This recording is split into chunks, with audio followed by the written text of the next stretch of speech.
Ok, irmãos, começando então nossa transmissão desta noite. Mais uma vez eu saúdo a todos os irmãos com a graça e a paz do nosso Senhor, tanto os irmãos aqui presentes como aqueles que nos acompanham pelas redes sociais. Irmãos, só mais alguns minutos aqui para compartilhar o nosso link. Vou pedir um pouco mais de paciência aos irmãos, para a gente divulgar aqui nosso link aqui nas redes sociais. Irmãos, na aula de hoje nós vamos continuar tratando da lei de Deus. Nós vamos considerar sobre o primeiro mandamento, começar a estudar o primeiro mandamento efetivamente. Então, será nosso conteúdo aqui da aula de hoje, primeiro mandamento da lei de Deus. Estaremos então juntos conversando, estudando, aprendendo sobre esse primeiro mandamento da lei do Senhor. Certo? Colocando aqui o link nos grupos. Ok.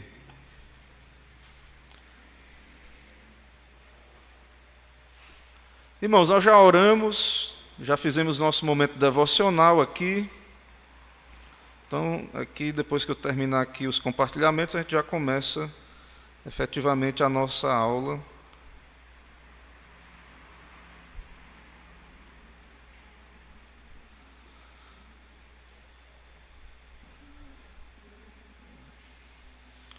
Ok, vamos começar então.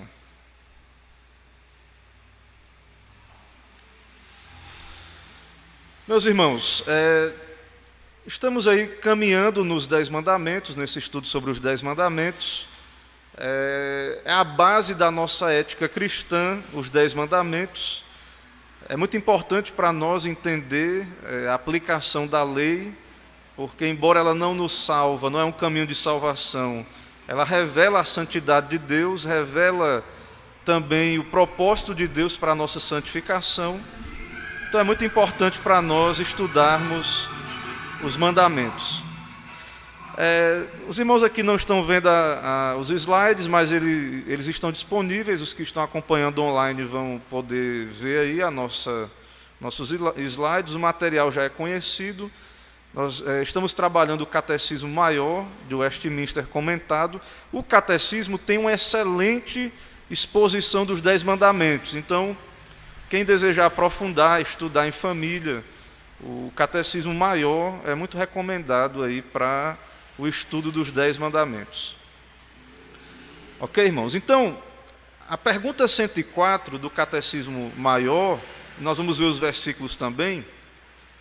A pergunta 104 é a seguinte: quais são os deveres exigidos no primeiro mandamento? Quais são os deveres exigidos no primeiro mandamento? E a resposta é: os deveres exigidos no primeiro mandamento são o conhecimento e o reconhecimento de que Deus é o único Deus, verdadeiro, e nosso Deus, e de adorá-lo e glorificá-lo. Por isso, mediante o pensar e meditar nele, lembrar-se dele, tê-lo em alta conta, honrar, adorar, preferir, amar, desejar e temer a ele, nele crer, confiar, esperar, desejar e alegrar-se, ser zeloso por ele, clamar por ele, dar-lhe todo o louvor e graças, e prestar-lhe toda a obediência e submissão com todo o ser, cuidar de agradá-lo em todas as coisas, e de entristecer-se por ofendê-lo em algo e caminhar humildemente com ele. Então, nós fomos criados originalmente à imagem de Deus, com santidade, com capacidade de cumprir tudo isso. Parece uma lista tão difícil, mas isso é por causa do nosso estado caído, da perca da imagem de Deus na queda. Então, aquilo que era normal, aquilo que era a inclinação do homem, o seu relacionamento com Deus, a sua fé, né, a sua religião, o seu relacionamento com o Senhor, permeava toda a sua vida como algo natural, algo que fluía naturalmente da natureza humana. Agora nós vemos aí que de fato é algo difícil para nós, e de fato a lei nos revela o quão distante estamos de amar a Deus de toda a força, alma e entendimento. Então, seria mais ou menos isso, né? Amar a Deus de toda a força, a alma, o entendimento, seria aí um outro resumo do que é amar a Deus de todo o coração. Irmãos, tem muitas referências bíblicas. Tudo isso que o catecismo apresenta aí, conhecer a Deus, glorificar, lembrar dele, tem alta conta, honrar, adorar, preferir, amar, tudo isso, há versículos nas Escrituras que nos mostram a importância dessas atitudes, certo? Então, está aí na tela, vou aqui ler alguns com os irmãos. Então, vou ler aqui Lucas 10, 27. Jesus fala aí sobre o resumo da lei, e ele diz: a isto ele respondeu, na verdade, né, aquele que interagiu com Jesus: amarás o Senhor teu Deus de todo o teu coração, de toda a tua alma, de todas as tuas forças, de todo o teu entendimento, e amarás o teu próximo como a ti mesmo. Então, o ser humano integral, completo, todas as suas faculdades, o intelecto, a emoção, a vontade, todo o ser, todas as fontes do nosso ser foram criadas para amar a Deus, em primeiro lugar, e também para amar o próximo. Em Isaías 43:10, o texto bíblico diz: vós sois as minhas testemunhas, diz o Senhor, e o meu servo a quem escolhi, para que o saibais e me creiais e entendais que sou eu mesmo, e que antes de mim Deus nenhum se formou, e depois de mim nenhum haverá. Então só há um Deus, ao qual devemos amar, não há nenhum antes nem depois, né? E é o nosso dever crer nele, neste Deus que é único. Salmo 29:2: tributai ao Senhor a glória devida ao seu nome, adorai o Senhor na beleza da santidade. Malaquias 3:16: então os que temiam ao Senhor falavam uns aos outros, o Senhor atentava e ouvia. Havia um memorial escrito diante dele para os que temem ao Senhor e para os que se lembram do seu nome. O dever de lembrar do nome de Deus, tributar a ele glória, no Salmo 29. No Salmo 71:19, ora, a tua justiça, ó Deus, se eleva até os céus, grandes coisas tens feito, ó Deus, quem é semelhante a ti? O louvor a Deus. Malaquias 1:6, o filho honra o pai, e o servo ao seu senhor.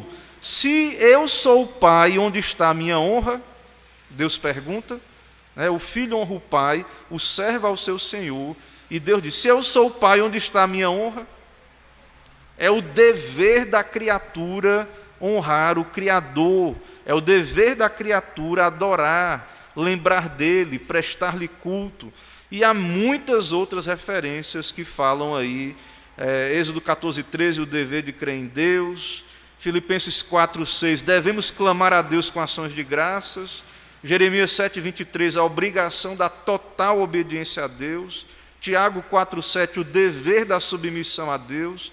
1 João 3:22, devemos ser cuidadosos em agradar a Deus. E vários outros versículos que falam do nosso dever para com Deus, o nosso Senhor, Criador, Senhor e Salvador. Irmãos, o que significa amar o Senhor, nosso Deus, de todo o nosso coração, alma, forças e entendimento, né? Eu quero lembrar os irmãos o seguinte: nós estamos falando da lei do Deus Criador.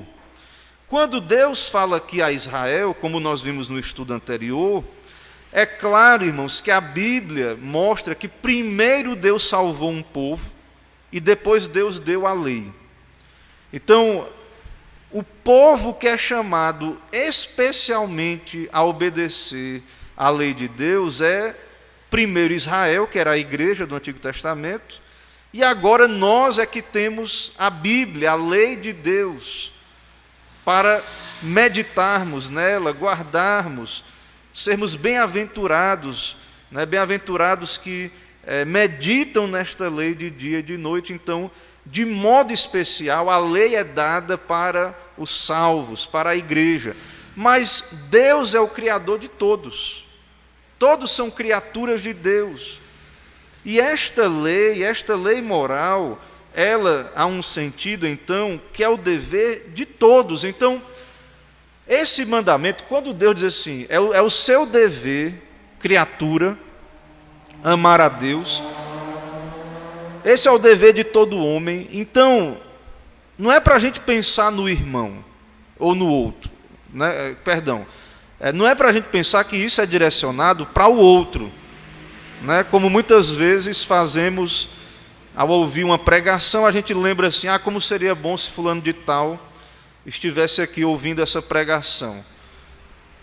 E a gente às vezes se desvia, como se Deus não estivesse falando conosco. Os 10 mandamentos, esse mandamento é para todos. Deus está falando para todo ser humano, para toda criatura. É o dever de cada criatura amar a Deus sobre todas as coisas. Essa é a lei moral, certo? Essa é a obrigação do homem. E antes da queda, o homem obedecia esta lei, e continua sendo o dever do homem obedecer esta lei também depois da queda. Então, não terás outros deuses diante de mim, é o dever de todos. Sabemos que só os crentes vão ser livres do pecado para então obedecer a Deus. Então, esse mandamento nos diz o quê? Que nós devemos ter para com Deus não uma mera prática devocional, né, uma mera atitude emocional, mas uma prática devocional total que nos leva a honrá-lo, a obedecê-lo em cada elemento, esfera e relacionamento da nossa vida. Então, para nós que somos o povo de Deus, sabemos que os homens aí são ímpios, muitos são ateus ou não creem no Deus da Bíblia, mas nós sabemos que só há um Deus e que é o dever deles também obedecer a esse Deus, e que este, irmãos, é o nosso relacionamento básico e principal. Então, em primeiro lugar na vida de toda criatura deveria estar Deus. Não está por causa do pecado, da queda. Então é o dever de todo homem conhecer a Deus. É muito interessante a construção da resposta do catecismo, porque ela diz assim, os deveres exigidos no primeiro mandamento são o conhecimento e o reconhecimento de que Deus é o único Deus verdadeiro. Isso é o dever de todo homem. Conhecer a Deus e reconhecer que Ele é o único Deus verdadeiro. Então, o cristianismo, a religião cristã, ela é uma religião que ela afirma um só Deus, uma só lei. Não há outros deuses, não há outras leis, né? Só há um Deus, só há um universo, só há um Senhor. E o homem é o dever do homem conhecer esse Deus. Porque se a pessoa não conhecer esse Deus e crer que Ele é o único Deus verdadeiro, como é que ele vai adorar um Deus que ele não conhece? Lembra de Paulo lá em Atenas? Tinha um altar lá ao Deus desconhecido, ele diz, esse Deus aqui é o que eu prego, que vocês não conhecem. Aí Paulo aproveitou para pregar. Então, não há como você amar um Deus que você não conhece. Como é que você vai amar de todo o coração, força, alma e entendimento um Deus desconhecido?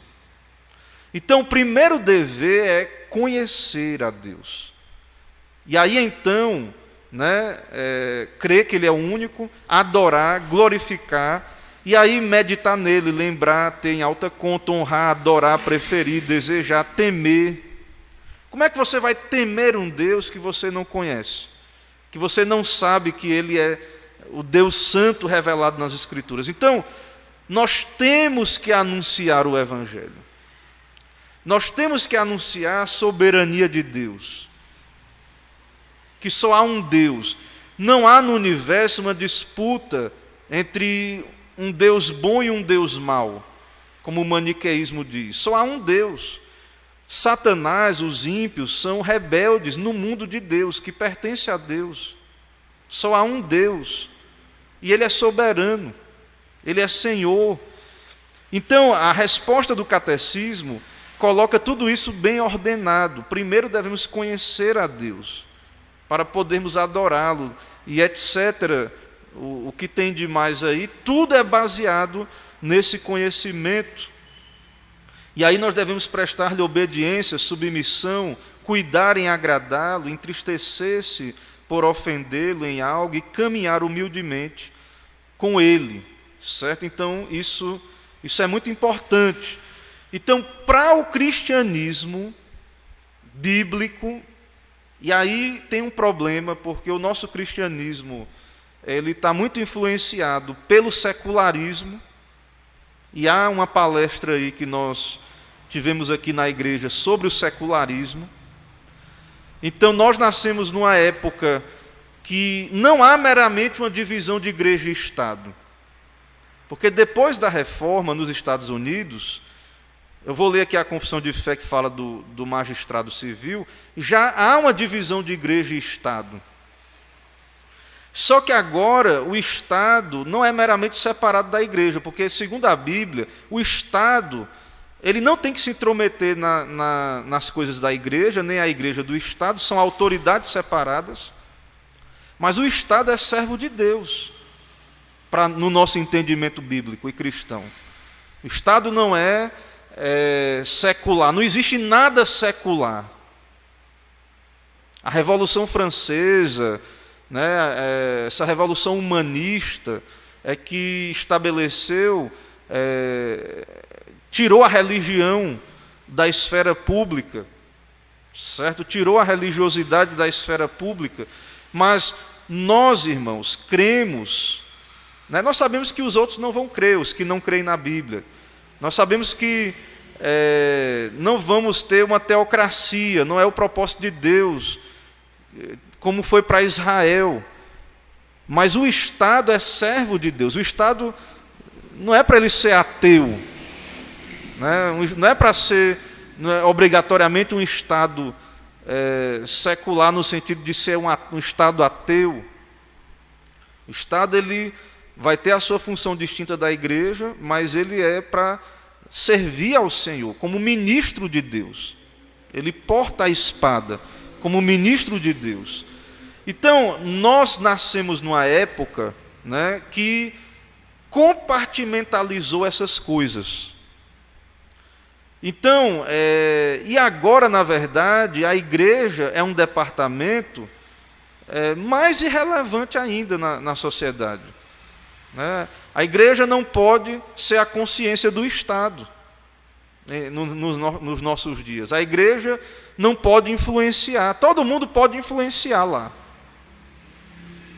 Lá na Europa está tendo uma multiplicação lá de pessoas de fé islâmica, e são democracias. No dia que eles forem a maioria estabelecerem as leis dele, não é democracia, pode, porque foi a maioria que quis. Mas se for o cristianismo, não pode. Então nós temos que, é um desafio, né? Nós nascemos numa cultura que compartimentaliza. Nós mesmos, pastores, nós fomos treinados para sermos teólogos, né? Falarmos de doutrina, de teologia, não de ideologia, não de política. E a visão em geral aí, muitas vezes, é que a política ou a ideologia ela não é religiosa.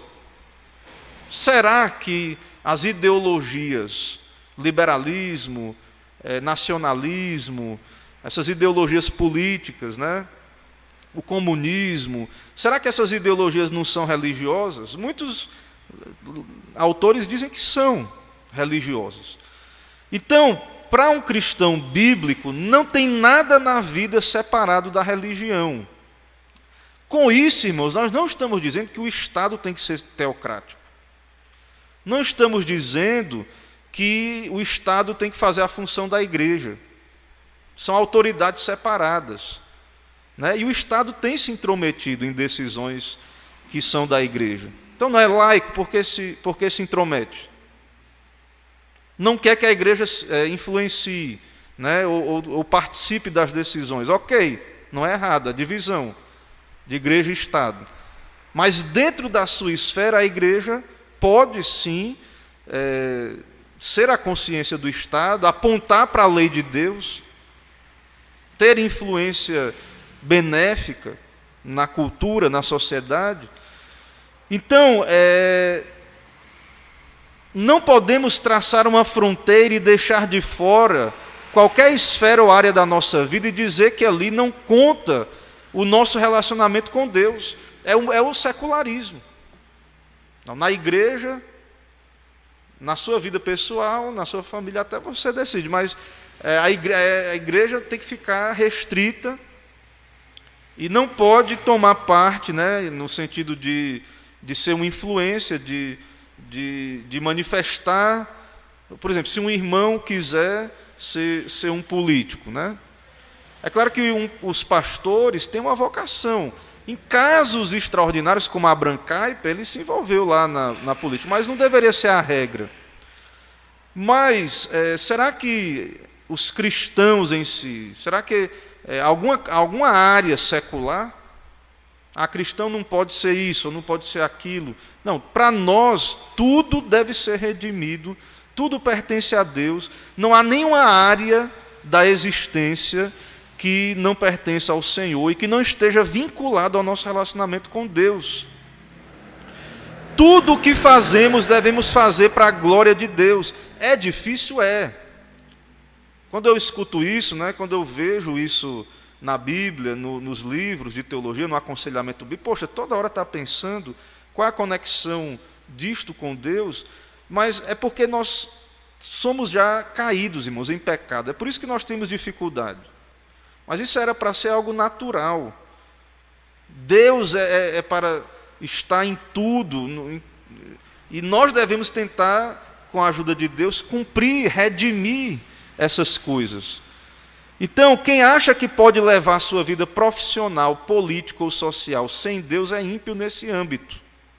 Então a gente seculariza áreas. Né? Não, no meu trabalho, eu posso lá mentir, roubar, né? Porque todo mundo faz lá nesse trabalho, né? É o que acontece lá. E de fato, irmãos, não tem como separarmos. O professor que acha que seu relacionamento com Deus não afeta o seu ensinamento de química ou a sua interpretação da história da Europa está sendo ímpio nesse âmbito. O crente em Cristo, que é coerente, há de compreender que sua religião é o princípio regulador de toda a sua vida. E não há nada na vida que possa estar à parte da sua relação com Deus. Aqui quem está falando é Gerhardus Voss, né, o comentarista do catecismo, né, do catecismo comentado. Eu estou apenas lendo aqui, comentando junto com ele. Certo? Então, irmãos, nós vivemos num tempo muito difícil para a igreja, porque nós perdemos muito terreno. Certo? Eu quero ler aqui, eu sei que não é uma fonte de pesquisa da melhor, mas eu quero ler aqui, é uma fonte, né? A gente tem que aprofundar mais essa pesquisa, mas é uma fonte de pesquisa, não deixa de ser. Eu quero ler aqui, um pouco aqui com os irmãos, depois eu quero ler na nossa confissão, o conceito aqui da Wikipédia, né? Infelizmente, eu não tenho outra enciclopédia aqui, mas essa aqui, não sei aí se é confiável, mas aqui é um diálogo, então, se está errado esse conceito aqui, depois os irmãos me ajudem aí. Um Estado secular ou laico é um conceito do secularismo. Está lá na Wikipédia, está dizendo, o Estado secular ou laico é um conceito do secularismo. onde o poder do Estado é oficialmente imparcial em relação às questões religiosas, não apoiando nem se opondo a nenhuma religião. Certo? O Estado laico não é considerado ateu ou agnóstico, tal como o Estado laico aceita a crença em um Deus, apesar de também respeitar o direito à descrença. Então, o que está dizendo aqui, mais ou menos, aqui por uma leitura assim breve, é que hoje nós não temos mais, como era na Europa, a união de igreja e Estado, que todo mundo que era de um país católico tinha que ser católico. Todo mundo que era de um país protestante tinha que ser protestante, tinha guerras religiosas. Depois da Reforma, depois que a América, os Estados Unidos ali foram colonizados, houve no Brasil, na época da Holanda, do domínio holandês, houve esse entendimento de que não é função do Estado, é uma liberdade, uma tolerância de permitir várias religiões, denominações, até mesmo permitir que pessoas professem o ateísmo. Então o Estado, isso vai ser uma questão de foro íntimo, né? De liberdade de consciência e de religião. Então o Estado ele não vai, de fato, se intrometer nestas coisas. Um Estado secular também procura tratar os seus cidadãos de maneira igual, independente da religião, e alega evitar o tratamento preferencial para um cidadão ou religião, ou não religião em relação a outras religiões. Um Estado sem religião, e sem favorecimento de uma religião. A minha questão é que nós não somos uma democracia. Então, eu estou conversando aqui, irmãos.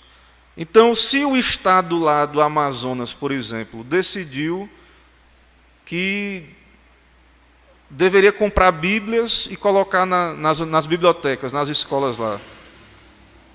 Essas pessoas que estavam lá nas câmaras legislativas não foram eleitas pelo povo democraticamente? Eles não criaram a lei lá e tudo? Entendeu? Então, particularmente, eu não entendo. Se a maioria fosse islâmica e votasse que tivesse ao Corão, eles iam dizer para nós cristãos, é a democracia.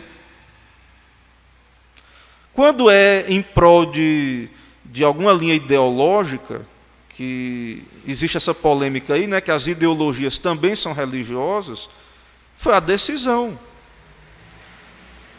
Quando o Estado decide se intrometer nas questões da igreja e faz os seus decretos interferindo nas questões de culto, ninguém está dizendo que é uma coisa tirânica, mas é para o bem da igreja ou coisa desse tipo.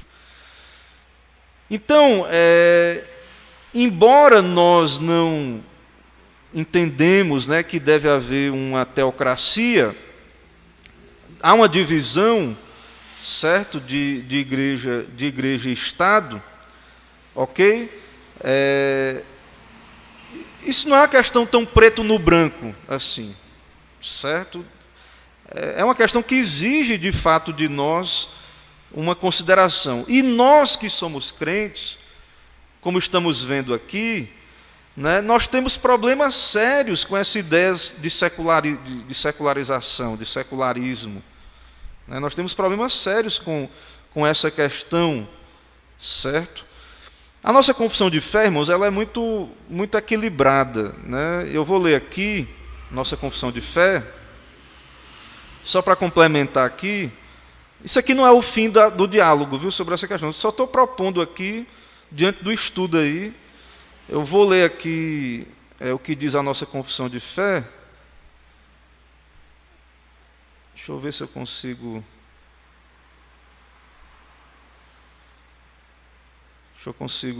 colocar aqui para o pessoal também em casa acompanhar. Então, tem um capítulo da confissão de fé sobre o magistrado civil.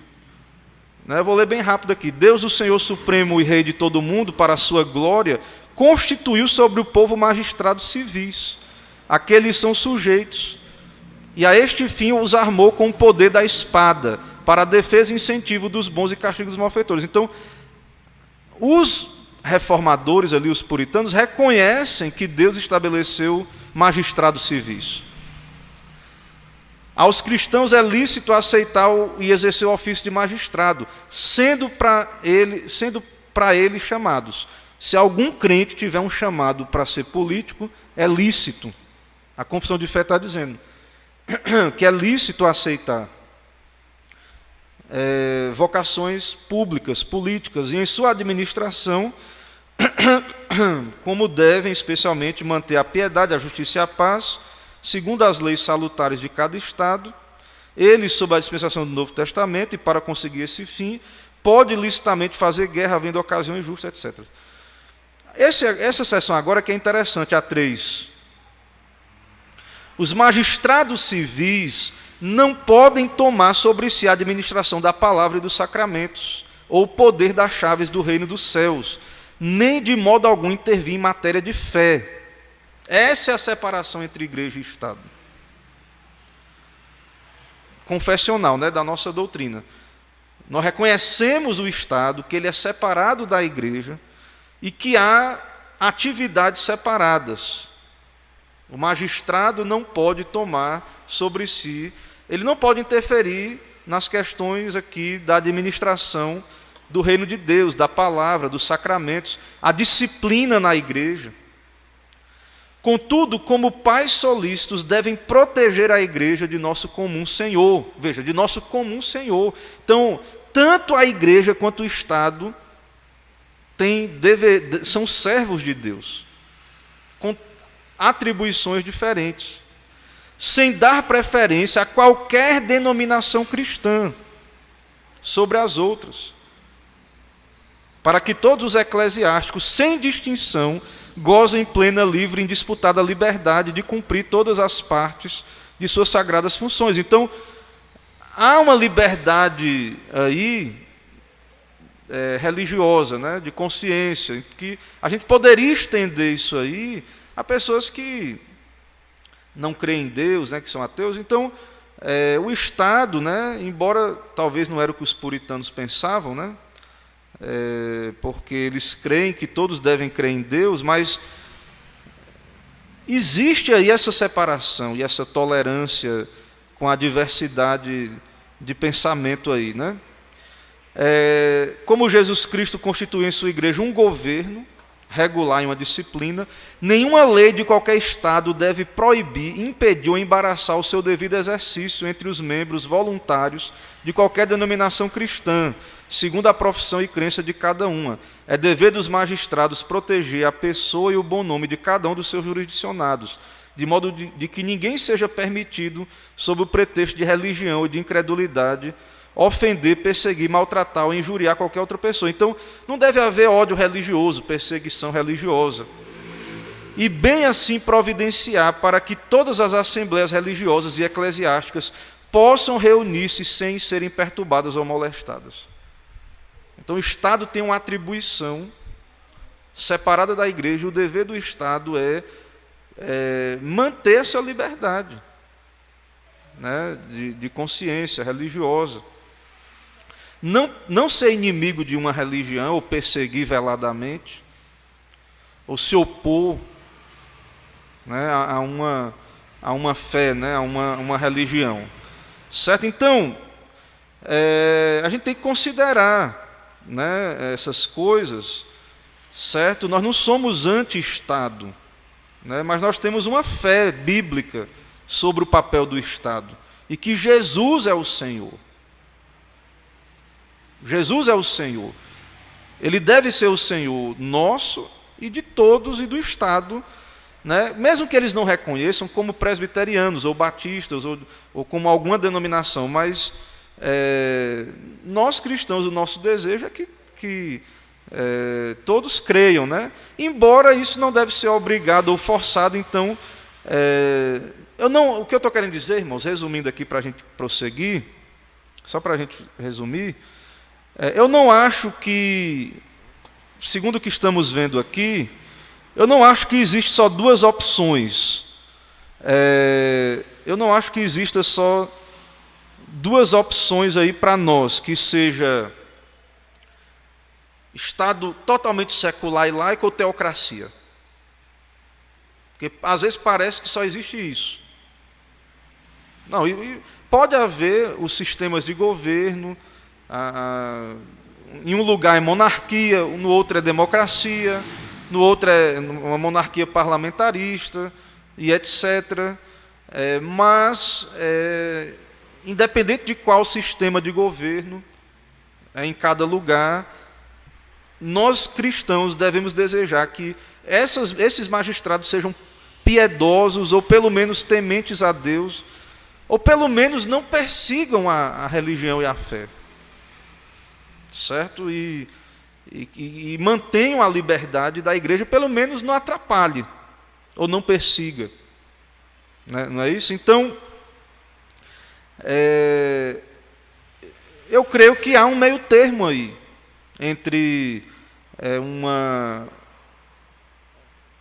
um secularismo absoluto, né, da Revolução Francesa aí, e uma teocracia que a igreja não é para, né, a igreja no Antigo Testamento era um Estado teocrático, mas não na Nova Aliança, certo? Mas é uma maravilha quando o Estado, né, ele é temente a Deus e ele observa que ele é servo de Deus, né, que ele tem que servir ao Senhor.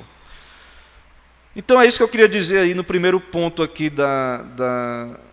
do comentário aqui, né? Então nós nos separamos. Então para nós, nosso desejo é que o Estado continue sendo o Estado, a igreja continue sendo igreja, cada um fazendo o seu papel, mas não tem como você ler a história, irmãos, da igreja, do protestantismo. Calvino escreveu uma carta ao rei da França. Antes das Institutas, é belíssima uma carta. Eu sei que ali tinha a questão da união igreja-estado. Então, não tem como você estudar a história do mundo e não perceber que a igreja ela tem tido um papel benéfico na sociedade, de influência positiva, né? E faz parte do nosso papel como igreja, ser uma consciência do Estado, apontar para a ética que a base é Deus, o único Deus, Criador e Senhor. Certo? Então, eu queria comentar um pouco sobre isso, né? E que a gente precisa, como igreja, refletir nessas coisas, né? E conversar e ter humildade e tentar entender esse caldeirão de ideologias que estão aí e buscar entender qual o propósito de Deus para nós, né? Como nação, como povo, porque nós temos a lei de Deus e a lei de Deus não nos permite, né, tirar Deus, expulsar Deus de algum lugar. Deus está em todo lugar, Ele é soberano, Ele é Senhor, né? Então essa expulsão de Deus aí, para nós ela é problemática, mas nós vivemos num estado que não nem todo mundo é cristão, é uma democracia, mas ainda somos a maioria em tese, né? Em tese. Então no dia que o Islã for a maioria, eles vão impor lá, não vão ter a tolerância cristã que vemos aí na confissão de fé, da consideração pelas outras leituras, eles vão impor, quando for o Islã ou quando for outra ideologia totalitarista, né? E nós cristãos devemos estar atentos aí quanto a isso. Porque o primeiro mandamento foi posto como o primeiro dos 10 mandamentos? Porque ele é o fundamento, irmãos. Todos os outros mandamentos dependem desse. A nossa obrigação para com Deus é a fonte das demais obrigações. É como eu citei lá. Se você ler a resposta do catecismo, você vai perceber que tudo mais a base crer em Deus. Se não há Deus, se não há só um Deus, se a Bíblia não é a palavra de Deus, então não tem sentido nenhum os outros mandamentos, certo? É a base, é o fundamento. Por que somos obrigados a reconhecer Deus como Deus verdadeiro e nosso Deus? Porque Ele é o Criador, Ele nos fez, certo? Ele nos livra do pecado, do inferno, certo? Então, o homem, quando ele nega Deus, ele está negando aquele que está dando respiração a ele, a vida, o alimento, tudo mais o Deus que se revela do céu. O homem, quando está negando a Deus, e aí o Estado, ele não interfere em questões de consciência de fórum íntimo, ele é livre para tolerar isso, né? Mas na igreja, né, nós, a lei de Deus, claro que nós não somos salvos, né, pela lei, mas em sendo salvos, nós vamos conhecer a Deus, nós vamos reconhecer a Deus, e nós entendemos que Deus é o Criador, e não tem como ninguém viver, né, sem Deus, ou sem reconhecer, ou aqueles que não reconhecem, né, eles vão continuar vivendo, porém, é algo ímpio, é algo maligno, é ingratidão do mais alto nível, quando alguém, né, vive sem crer em Deus, reconhecer a Deus, que é o Deus que está ali perto, né, dessa pessoa, sustentando, cuidando, livrando, dando capacidade intelectual e tudo mais, né? Então, é por isso que nós devemos entender que é a obrigação do homem, é o dever do homem, é dever de todos. Crer em Deus, reconhecer a Deus. Ninguém pode forçar, né? Ninguém vai, hoje em dia não é uma teocracia, ninguém vai matar, né? Não é isso que a igreja não está pregando teocracia, que tem que matar os ateus ou coisa desse tipo. Porém, essas pessoas, elas estão enfrentando a pena de morte do salário do pecado, a morte espiritual. Elas estão indo contra Deus, elas estão caminhando nesse ateísmo, elas estão caminhando para uma morte eterna, né? E que Deus é que vai tratar disso, né, com elas aí. Certo? Seremos dependentes de Deus para sempre? Sim. O relacionamento entre o Criador e criatura perdurará por toda a eternidade. Jamais poderá ser modificado ou ultrapassado. Então, essa distinção vai sempre existir, não vai acabar, e esse relacionamento é o mais básico, o mais fundamental, e nunca muda e nunca vai mudar. A lei de Deus não vai passar.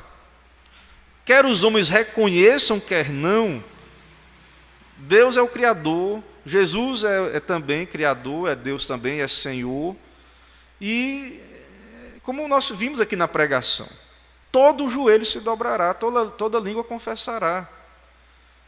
Infelizmente, eles não vão confessar em tempo e vão ter que arcar, é triste dizer isso, né, com a sua impiedade, com a sua rebelião. Mas eles vão ter clareza de que não tem como fugir desse relacionamento com Deus.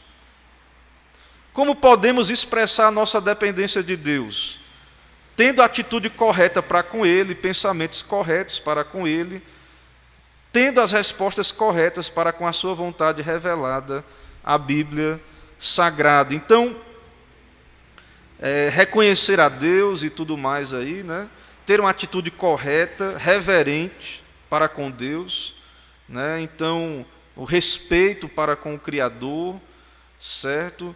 Entender que existe uma distância infinita da criatura para com o Criador, que nenhum homem ou instituição pode arrogar para si a posição que só é de Deus, só Ele é Deus, só Ele é Rei, só Ele é Senhor e legislador absoluto sobre tudo e todos.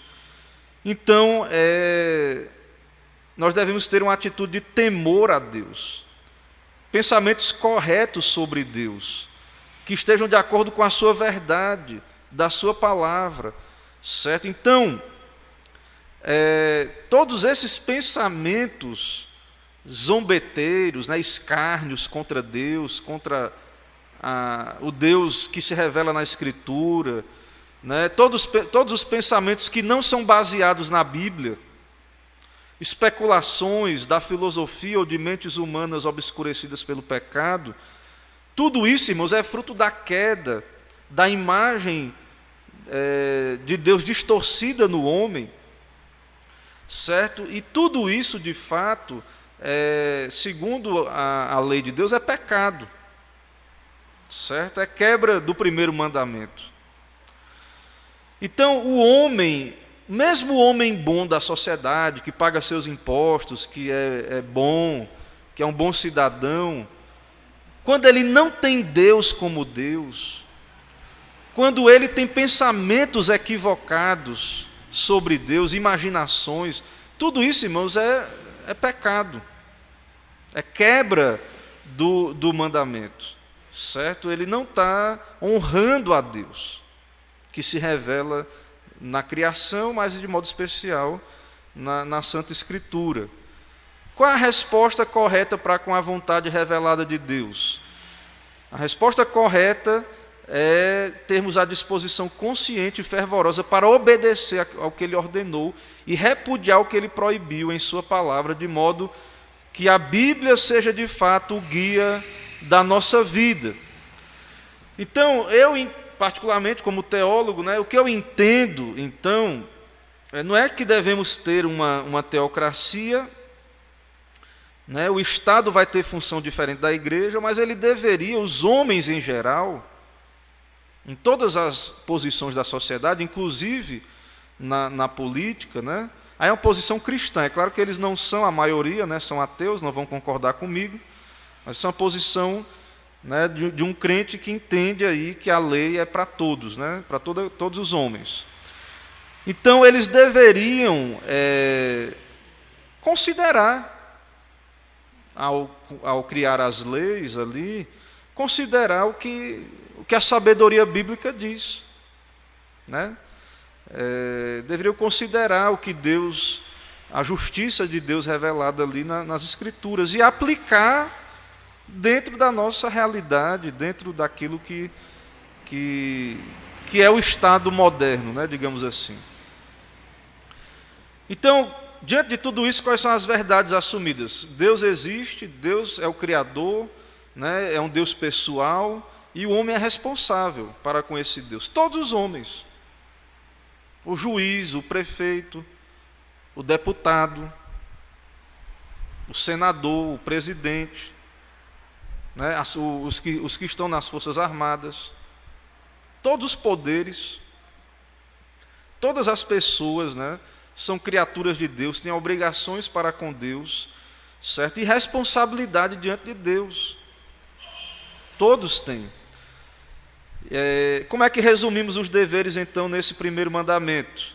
Resumimos dizendo que esse mandamento exige de nós devoção a Deus suprema, completa, de total abrangência, de modo que o nosso relacionamento com Ele seja o mais alto e o mais importante fato de nossas vidas.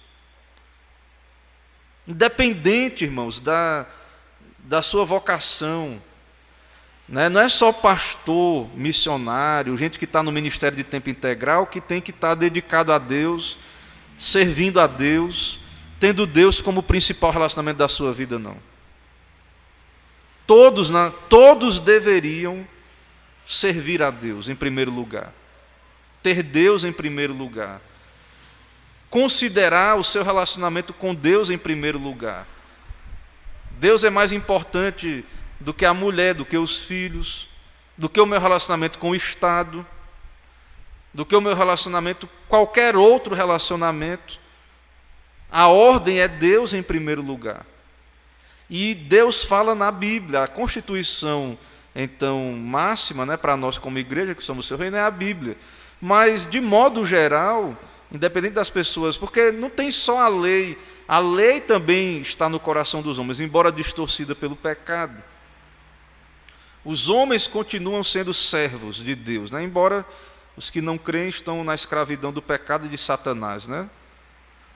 Mas mesmo Satanás, há um sentido em que ele é servo de Deus. Ele é o diabo de Deus, ele acaba...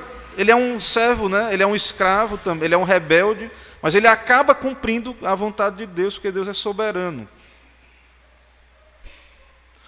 Então, não tem nenhuma criatura que viva desconectada do relacionamento para com Deus. Nem diabo, nem os ímpios. Nós não cremos nisso, irmãos. Que há seres vivendo sem ter relacionamento com Deus. Então, os atos dos homens são morais. Os atos das criaturas racionais, homens e anjos, são morais. São atos feitos diante de Deus. São atos de criaturas responsáveis, que irão prestar contas. E o padrão é a lei de Deus. Então, não é que a pessoa que está lá no cargo público, ele tem que ser um pastor pregando lá. Não, o trabalho da pregação, Deus deu à igreja. Mas lá, ao estar cumprindo o seu trabalho, ele vai, com a cosmovisão cristã, influenciar o cristão que estiver ali naquela posição. E manifestar o temor a Deus, a reverência, o reconhecimento. Né? E o Estado, então, não obrigatoriamente, tem que ser um Estado ateu, né? Um Estado que promove a incredulidade em si. Então, a nossa relação com Deus não é uma questão secundária, um detalhe de menor importância. Isso é o secularismo que trouxe isso. A sua relação com Deus é uma questão secundária. Não é o mais importante da sua vida. Para nós, o que é mais importante? Para a Bíblia, no ser humano? Deus. Relacionamento com Deus, religião.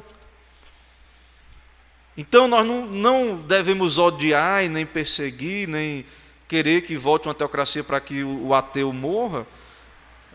Mas nós entendemos que eles estão indo contra uma lei de Deus, eles estão indo contra as suas próprias almas. Nós devemos até ter misericórdia, pena deles, e desejar que eles se arrependam e pregar-lhes o Evangelho, porque nós levamos a sério o primeiro mandamento. Eles não levam, mas nós levamos. Nós sabemos que há um preço a ser pago nessa rebelião. Então, irmãos, os deveres, eu vou concluir aqui a exposição. Vou concluir aqui a exposição, para abrir para perguntas. Vamos ver como é que está o tempo também. Eu não vou entrar nos pecados. Eu não vou falar hoje dos pecados do primeiro mandamento, não, certo? Que já está 53 minutos aqui. Ok, a transmissão está transcorrendo ok. Irmã Gisele, irmã Erlaine aqui presentes, irmã Magnólia, Emerson, irmã Mônica, irmã Josi, irmã Erlaine. Temos aí alguns irmãos aí acompanhando, aqui alguns irmãos presentes. Irmãos, voltando aqui só para ler de novo a pergunta, e aí fazer considerações finais e abrir para a pergunta dos irmãos, participações também. Então, quais são os deveres? Qual o dever, né, desse mandamento? O dever do primeiro mandamento são o conhecimento e o reconhecimento de que Deus é o único Deus e Deus verdadeiro. Então, é o dever. Conhecer a Deus, e não só conhecer, mas ao conhecer, reconhecer. Confirmar com o nosso coração que realmente só há um Deus mesmo. Ele é o único Deus. E tomá-lo como nosso Deus, adorá-lo, glorificá-lo, né, mediante o pensar nele. Como é que a gente adora e glorifica a Deus? Pensando nele, meditando, lembrando dele, tê-lo em alta conta. Então nós vamos ver depois nos pecados que vai contra esse mandamento, o ateísmo prático. A pessoa às vezes ela não nega Deus, mas ela vive como se Deus não existisse. Ela nunca pensa em Deus, nunca adora a Deus, nunca lê a Bíblia, nunca pensa em sua alma, nunca ouve uma pregação. Isso é um tipo, mesmo que você pergunte, você é ateu? Ela diga não, mas ela vive como ateu. Temer a Ele, nele crer, confiar, esperar, desejar, alegrar-se. Então os nossos sentimentos, a nossa escolha, nossa vontade, todo o nosso ser deveria colocar Deus em primeiro lugar. A essência do pecado, irmãos, é que nós colocamos outras coisas no lugar de Deus. Desejar, nos alegrar, ser zeloso. Então, quando estamos frios, quando não temos prazer em Deus, Quando temos incredulidade, não esperamos nele, não confiamos nele, tudo isso é pecado. Dá-lhe todo louvor, obediência, submissão, né? Entristecer-se por ofendê-lo em algo e caminhar humildemente com ele. Então, são os deveres aí. Então, esse dever é para todos, né? E é altamente vantajoso, certo? É altamente vantajoso, porque Deus é Deus, sustentador, criador, que nos dá a vida. Então, Ele é justo, Ele é Deus, Ele é Senhor. Então, o mandamento é vida, o mandamento é justo, é bom, é amar a Deus, e ir contra o mandamento é morte, né? É viver uma vida de rebelião, né? De pecado. Irmãos, alguma dúvida, alguma pergunta, alguma participação? Aí, diga lá, presbítero Romeu.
Isso, o que a gente tem que pensar, irmãos, diante disso, né, como igreja, se esse suposto secularismo, esse suposto laicismo, não é uma religião em si, né? Porque o homem sempre vai servir algum Deus, né? Se ele não tem Deus como Deus, se Deus não é o legislador, se a lei não é de Deus, então esse outro sistema tem um Deus. Quem é o Deus? O próprio homem. O próprio homem, ele se torna, na Revolução lá, né, na Revolução Francesa, então, essa coisa de tirar o Deus do centro e colocar o homem, né, o homem no centro, o humanismo, né? Então, esse homem, ele se torna o legislador. A moral, a moralidade, são eles que decidem lá o que é. Então, daqui a pouco, o que vai acontecer é que o certo vai se tornar o errado certo. Então, a gente tem que pensar, né? Claro que a gente não vai mudar na força, é só Deus que pode mudar, se Ele quiser, a gente não sabe se é o propósito de Deus. A gente não pode mudar, né, o sistema, a Constituição aí, mas a gente tem que pensar se o conceito de Estado laico é esse, né, se de fato é o que, como cristãos, deveríamos desejar, né? É claro que tem estados onde a religião ela está ali presente e não é bom também. É o caso dos países islâmicos, é o caso, por exemplo, na Inglaterra, a rainha ela é a chefe da igreja da Inglaterra, da igreja anglicana. Né? Aquela coisa da época da igreja católica, do Papa. os reis da Inglaterra assumiram o lugar do Papa na Inglaterra. Eles romperam com Roma, então vários pastores ali, né, não sei se o nome, eles chamam pastores mesmo, bispos lá na Inglaterra, anglicanos, participam do parlamento.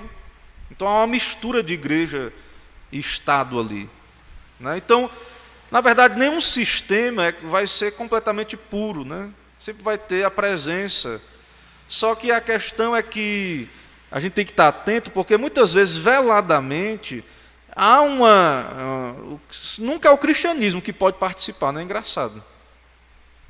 Quando é outras ideologias, quando são outras religiões aí, não, ali tem que respeitar a etnia, o Islã lá, a religião deles. Se eles são a maioria, é a democracia. Mas quando é o cristianismo... A mesma coisa aqui na Bahia, pastor. O secretismo religioso, ele é recebido de braços abertos pela imprensa aqui na Bahia. Sim. Agora, quando se coloca o cristianismo, eles dão assim 2 segundos de notificação, e quando vem o candomblé, que é uma religião afrodescendente, eles dão um destaque bem maior e até mesmo demonstra, né, uma aceitação. Isso, não há parcialidade, né? Não há parcialidade, a gente tem que entender isso. Então, quando você entende assim, esse discurso do secularismo, o que está acontecendo, que a gente está vendo é que ele está se voltando, ele está abraçando um ateísmo e se voltando contra o cristianismo, né? Então, empurrando, negando à igreja, aos cristãos, né, poder contribuir. Então, veja que a nossa confissão de fé diz que um cristão pode.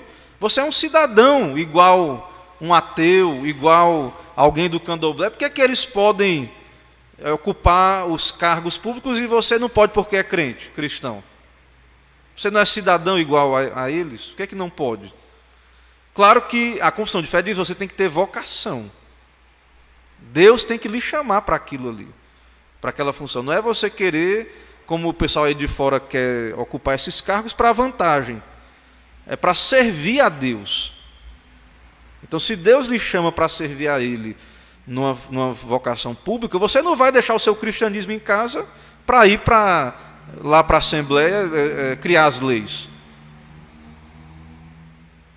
Então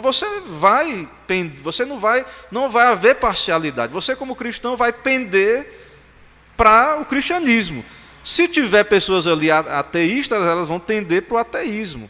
Se tiver pessoas direitistas, vão tender para a direita, para o conservadorismo. Se tiver pessoas à esquerda, vão tender à esquerda. Cada um, não vai haver parcialidade.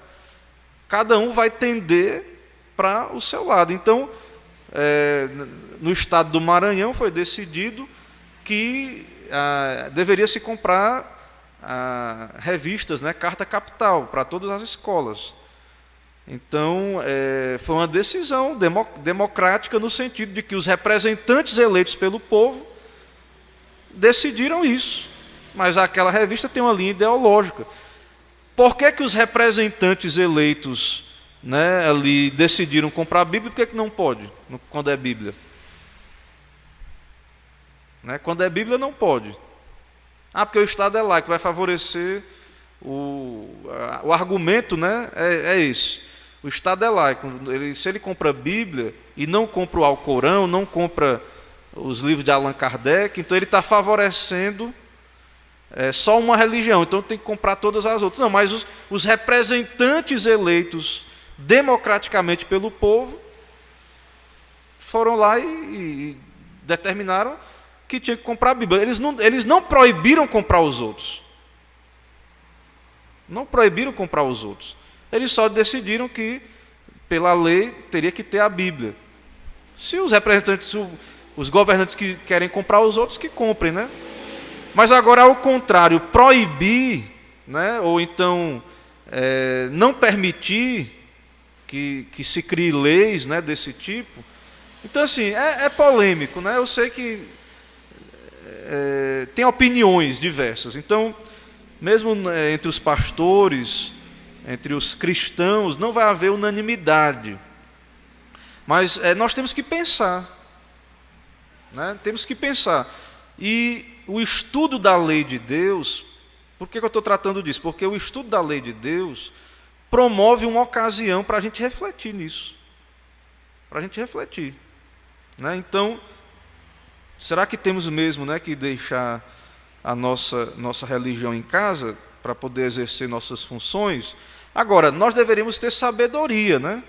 Que você tem a sua fé, você é um cristão, mas que existem outras denominações, outros credos, até pessoas que não são cristãos. Então, lá no seu lugar de trabalho, né, então você vai ter que respeitar essa variedade aí, mas tendo oportunidade, podendo influenciar, você vai ser um cristão, vai anunciar o evangelho, vai anunciar quais são os padrões de Deus, a ética de Deus, né? Dependendo do cargo, isso vai ser muito importante, né? Dependendo do cargo que você esteja ocupando. Irmãos, eu vou encerrar aqui, o tempo já avança aí bastante. Não sei se tem alguma pergunta. Tem a irmã Erline aqui. Qual a diferença entre um Estado laico e um Estado laicista? Boa pergunta, meu irmão. Eu não sei, vou ter que pesquisar para lhe responder. Né? Na verdade, eu acho que se a gente sentar, que a gente às vezes está brigando como irmãos sobre essas questões, mas se a gente sentar e perguntar qual é o conceito de Estado laico, se for para uma internet ou para um livro, vai ter variedade de conceitos. Então eu vi pastores dizendo lá no grupo de pastores que isso no começo não era assim. A gente nunca entendeu como igreja que a igreja não pode ser uma consciência do Estado de influência. Mas algumas pessoas têm um conceito de Estado laico de que a igreja tem que ficar calada total. Não pode falar nada. Algumas pessoas entendem Estado laico como isso. Então, para a gente conversar, né, em várias questões, tem que a gente saber os conceitos. Qual é o seu conceito de divisão entre igreja e Estado? Né, o que é que significa a divisão de igreja e Estado? Então, qualquer coisa que tenha religião no Estado é teocracia? Não, é teocracia, não pode? Né? Então, a gente tem que parar para pensar. Não é isso? E lembrando que, independente aí dessa questão, né, tem outra questão, que é a democracia, né? Uma república representativa, que lá são eleitos representantes, e que a maioria, em tese, das pessoas, né, que representam, então, a maioria do nosso país, são cristãs, né? São pessoas que creem de um modo ou de outro, né, em Deus, na ética cristã. Ok? Então, eu preciso investigar, minha irmã, isso aí. Se o irmão tiver... Irmãos, quem tiver textos, materiais, livros aí para indicar, né, eu não sou da área da política, né, não tenho... Fique à vontade aí para me recomendar materiais, né? Eu estou aí, como vocês, né, tateando, tentando ouvir, tentando aprender, né, considerando estas coisas, né, mas o fato é que muitas vezes há muita dificuldade, atritos entre nós, porque a gente não tem os mesmos conceitos. Então a gente tem que unificar mais as ideias. Então, a nossa fé presbiteriana, pelo menos aí, quando a gente vai para a confissão de fé, há uma separação entre igreja e Estado, mas de modo algum, um presbiteriano aí que subscreve a confissão, ele vai entender que o Estado tem que ser ateu, ou um Estado tem que ser anti-religião. Certo? Vamos orar, irmãos, vamos concluir com oração.